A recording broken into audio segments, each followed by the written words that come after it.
Ensuring children are kept safe is a vital but difficult task. So how do organisations identify their strengths and find areas where improvement is needed? Serious case reviews are one central way. They're carried out by local safeguarding children's boards, so lessons can be learned. But questions are being asked over the effectiveness of the review process and its contribution to improving practice. We've learnt many very important lessons from conducting those, but we also were aware of the drawbacks and limitations, if you like, of that process, and particularly we felt that they're not always easy to draw out lessons from, because people feel very much on the spot as part of a serious case review, and we were looking for some approach that embedded learning from tragic incidents that took place into the way that we conduct practice. Dr. Sheila Fish has headed a project at the Social Care Institute for Excellence, which has explored alternative approaches to conducting reviews that might be more effective and efficient, looking to other sectors for experience. We looked to engineering. Health, in fact, had looked to engineering also, and that led SCIE to do this developmental work of how could we benefit from developments in other sectors, and yet with subtlety adapt them suitably for the nature of child protection. A basic assumption in the SCIE-led research is that most people come to work wanting only to help children, not to allow them to be harmed. So better explanations are needed as to why things go wrong, and also why, more often, they go right. We haven't been as good as we might be at really explaining whatever aspect of the case that we're baffled by actually seem comprehensible. The SCIE-led project resulted in a new systems model for case reviews that is called Learning Together and is sometimes referred to as the SCIE model. The distinguishing feature of this systems model is that it places professional practice in the broader organisational context. So it's an approach that's explicitly designed not only to understand what happened or what went wrong, but to really unpick why, what were the contributory factors. And what the systems approach tries to do is actually better understand how all those factors actually impact on direct work with families. The model looks good in theory, but how does it work in practice? Recently, the new model has been tested through regional pilots in the northwest of England, funded by the North West Regional Improvement and Efficiency Partnership with support from Government Office North. The LSCBs of Salford, Lancashire and Wirral took part. In this film, we'll hear from some of the participants. We were looking for an opportunity, really, and then were made aware of the approach that SCIE were wishing to pilot, and we were very happy to volunteer for that. A key feature of the SCIE model for case reviews are the particular roles played by practitioners. Probably the most distinctive feature of this new systems approach is that it's highly collaborative. Frontline workers and their first-line managers who are directly involved with the family are centrally, actively involved in the case review right from the beginning throughout. But how did staff feel when they heard a case they had been involved in was going to be reviewed? You feel initially, oh my God, my job's on the line here because I'm going to get the blame. So it was quite frightening. Terrified, absolutely terrified. I thought it was going to be a blaming exercise. Everybody was going to be looking for somebody to point the finger at. In the case that we reviewed, I was the only professional still involved with the family at the time. So it was that fear of, it can only be my fault. It was explained to me that they were going to try this new process of these serious case reviews. So even though I was still apprehensive, I didn't feel as bad, but you still have that element of fear. The main method of gathering information from frontline staff contributing to the review is through individual conversations, led by pairs from the review team. A conversation structure developed by SCIE guides the focus of these dialogues. There was someone from mental health, there was someone from health, and there was someone from a safeguarding. All very nice, all introduced themselves. And to be honest, within minutes, I felt quite relaxed. Even though much effort had been gone to try and alleviate those fears. I really did worry that I was going to be interrogated, and it wasn't like that at all. It was just a blank canvas, and they said, you just tell me about this family, tell me when you start working with them, tell me what you did. Obviously you didn't remember dates and things like that, but just to tell them what had happened. And then they sort of made notes as well and went back and asked you questions about bits that you might have missed out, or bits that they needed to know. There's a more emphasis on appreciative inquiry around allowing the practitioner to describe what they felt the case was about and take us through a story of their experience of the case, rightly or wrongly. So we came into the one-to-one conversations differently. It was more about what you did, what your view was. And I quite like the idea that they didn't have chronology before you went in, so it wasn't a case of them having a picture in their head of what had happened already. The conversation in the SCIE model allows the practitioner to lead the conversation.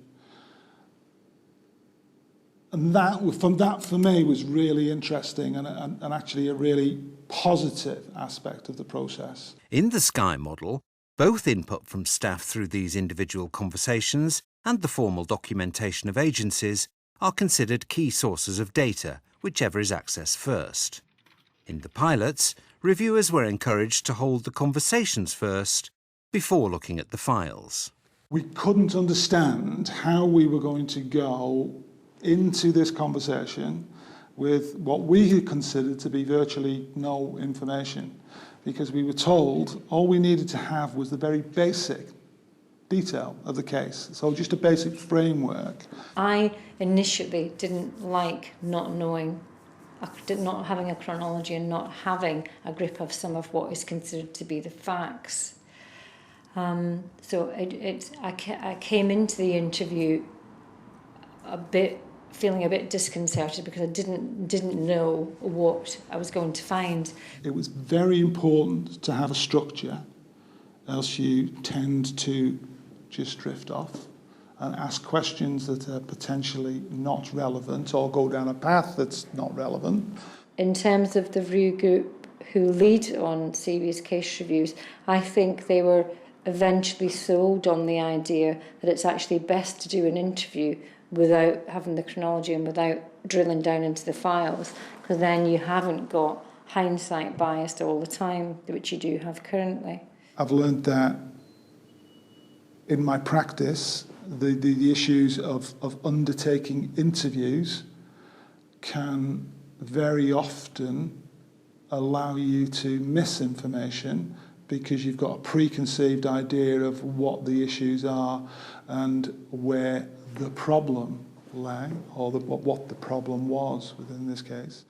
An important aspect of these conversations is to identify key practice episodes in the case that require further investigation. For each episode, the reviewers prompt staff to consider what was influencing their work at the time, known as contributory factors. Experience, supervision, not just supervision, the model of supervision, frequency, structures and teams, priorities of the organisation. Once individual conversations with key staff are completed and key documentation accessed, the data collection stage ends and the review team now begins the analysis phase. The analysis meetings as part of these pilots were in some ways quite structured, as with the conversation structure. There are different aspects of analysis that need to be accomplished using the systems model. We need, as a review team, to pull together the story of the case and to pull it together in such a way that highlights how people were seeing things, including how they were seeing things differently, how that people were understanding things and understanding them differently. The review team needs also to identify what the key practice episodes of the particular case are. So once we typed the conversations up, all the other panel members were allowed to share the detail of what the practitioner had said, and then as a review group we brought together what we thought were key areas that needed to be considered and key learning points.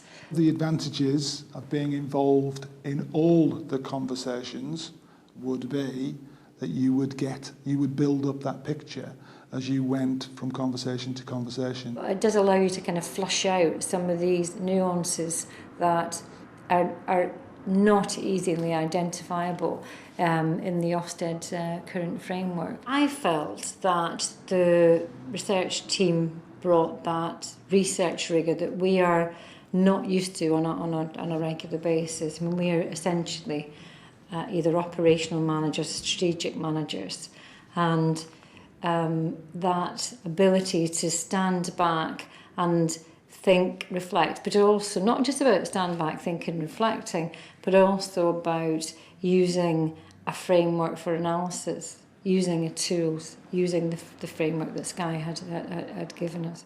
In the next phase, the first follow-on meeting, the review panel share their emerging analysis with the practitioners or case group. It's an opportunity to test out the review team's interpretations with those who know the case best. Staff have the chance to correct or challenge assumptions about their involvement in the case. They were coming up with ideas of when things had kind of changed and how things had moved, had shifted from our original standpoint. They had drew up a plan of events as they saw it, and obviously in there it highlighted good practice and bad practice. They fed back to us about, you know, what they'd found, how we found it, and it was about us giving the feedback. One of the research team led the introduction around what we considered to be the analysis on the case, around key practice episodes, and particularly in this case, about at which point they went down the garden path. One key element of the SCIE model involves identifying when any misjudgment on the part of professionals about a case, in fact, represents a common error of human reasoning, something we're all prone to as human beings.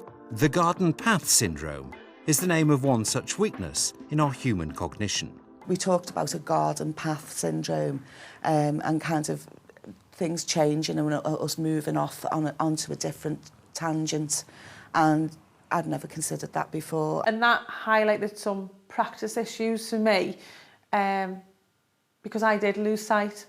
Looking back now, I can see I'd done that, but whilst I was working the case, you don't see that. You just think, right, this is the issue now, I'll deal with that, and then you move on. Good and poor practice in different episodes is discussed in this meeting, along with relevant contributory factors. So it has the potential to be uncomfortable. It can be quite a difficult meeting because you can, at that point, you are saying potentially to practitioners, well, actually, you made this decision at this point. It could have been better if you'd have done this. The outcome might have been different if this had happened. They're always challenging meetings. We asked people to go into groups of 3, groups of roughly about 6 or 7, to discuss what we considered to be the contributory factors and the key practice episodes. Even as professionals, we kind of sat and went, right, so X should have done Y at this point. And then when we stopped in the groups and came back into the main group, the SCIE team were very, very good at being able to say, that's not, you've actually not got what we're trying to get at here.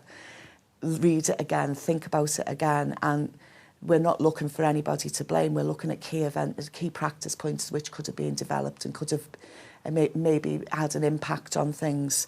You have to be aware that the possibility that some people might be upset by or disagree or become emotionally overwhelmed by what they've heard. Now, that didn't happen in our group, but there was a bit of tension between 2 of the agency members. But I think it highlighted how other disciplines just really don't know what social care do. And I think that through discussions has come out anyway. I certainly didn't have a clear role of what probation did. I thought I had, but I didn't. And probation certainly didn't have a clear role of what we done. And it come very apparent during them that first group meeting that was the case. Despite some tension, already the systems model was producing different outcomes than the traditional serious case review might have done at this stage. The feedback from the practitioners involved in this process was positive, and some people at that meeting were saying, yes, I know we could have done this differently, or we should have done this differently. I am going to do this with my practice in the future. I've made a decision that I need to do something different. We need to work in a different way. They were doing that sort of within single agencies and across agencies. And I think that will be fed back to their teams. It was one occasion when different agencies came together and looked at things and thought, oh yeah, I can see what you're saying now, and maybe if we'd have done this, we'd have been able to do that, and we'd have been in a much more supportive role of each other. So it was a massive learning experience for me. I've learned a lot from being involved in this. Senior management at the authorities watched with enormous interest as the pilot reviews progressed. Certainly the feedback throughout the process was that people were finding it to be a professionally informative, valuable and process through which they were able to learn. They were finding it non-threatening, or certainly less threatening than they would have done under other procedures. After the first follow-on meeting comes the final stage of analysis, identifying underlying patterns to how practice is or was influenced. This is guided by a specialist framework or typology developed by the SCIE team.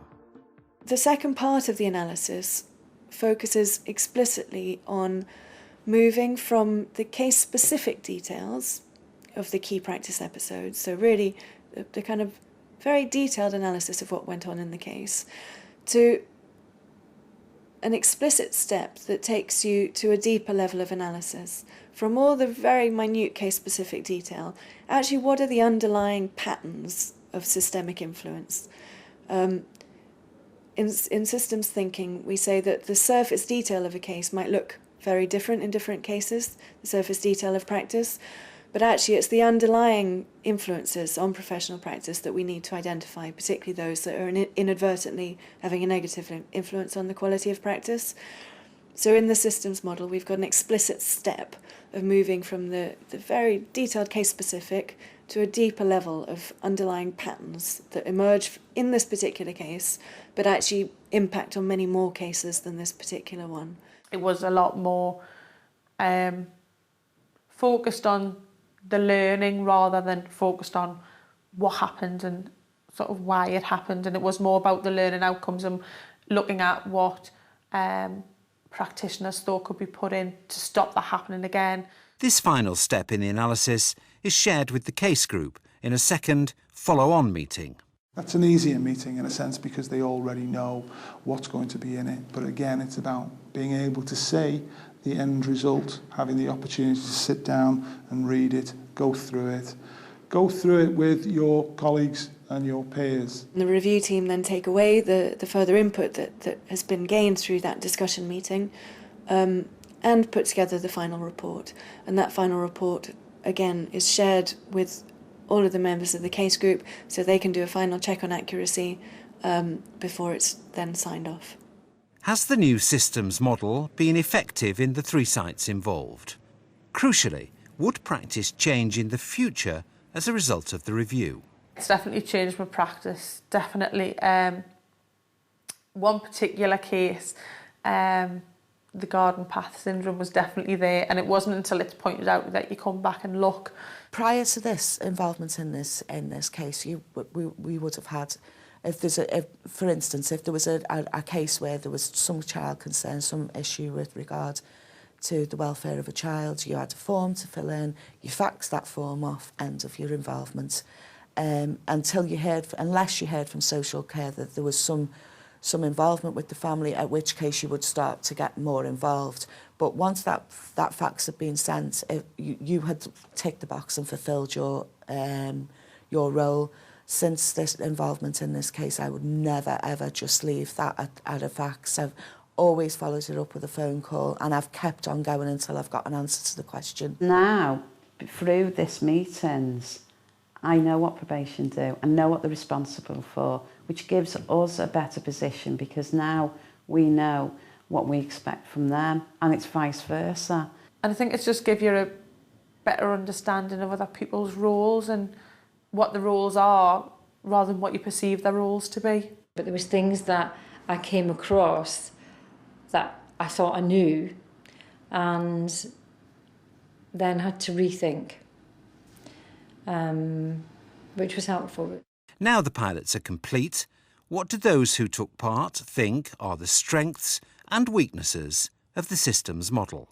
Strengths are that it's teaching us much more about each other's organisations, that it's looking at a process rather than the whole system, the whole way of looking at things rather than just focusing on individual actions. More so because this was a pilot, because you had your introduction and then your one-to-ones and then all the follow-ons, and so I think we had a lot more meetings than what we would if it was put into practice, but it was a lot of time out of your working week. Sitting together around a table and really putting their heads together, searching for solutions, was experienced as really quite powerful by both the review team and equally the case group. It's not, in our view, massively more time-consuming or expensive than the serious case review process. What it does is it brings groups of people together for significant periods of time to review what went on in a multi-agency setting. Professionals felt that their professional experience was being valued and was being learnt from. And so, in contrast to some serious case review processes where you feel that just the experience of doing it almost sets you back, this set you forward. And I think that is a really important lesson for us in children's services as we develop as learning organisations. I've been involved, unfortunately, in both, procedures of it, and I would definitely recommend this project. It's just a completely different approach to what is in place at the minute. I am really glad I got involved in it. I feel like I've learned so much, and the most important thing was that I've learned, a lot about interagency work, and that's immeasurable. You couldn't have taught me that in any other format other than this. So, yeah, it's been a really positive experience. It doesn't have to be a positive experience for practitioners because it's about identifying, learning and improving outcomes for children, and those are the two most important things. However, it can't be, for me, it can't be right that we have a process of reviewing cases that has such a negative effect on practitioners that in certain circumstances they no longer remain involved in working with children and families. A process of reviewing cases that identifies issues but is positive for the practitioners also has to be better for children and young people.